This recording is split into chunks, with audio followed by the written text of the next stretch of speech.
మీ నాన్న వచ్చి ప్రేమ అన్నారు, నేను పెళ్ళి అన్నాను. కలిస్తే మీరు పుట్టారు. నిజానికి పిల్లల్ని ఎలా పెంచాలో కూడా నాకు తెలియదు. ఎందుకంటే నేను పెరిగే వయసులోనే మా అమ్మ నా పక్కన లేరు. నా తలరాత ఏంటో తెలియదు, కానీ నువ్వు పుట్టిన సంవత్సరానికే మీ నాన్న అనారోగ్యంతో చనిపోయారు.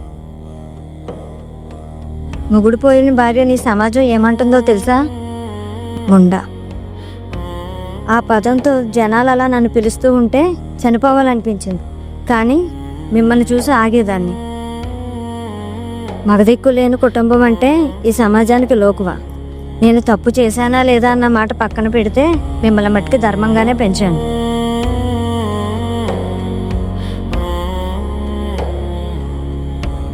అయినా అక్క అనడం కూడా కరెక్ట్ కాదు కదమ్మా. మీ అక్కను చూస్తుంటే నాకు మీ నాన్న గుర్తొస్తున్నారు.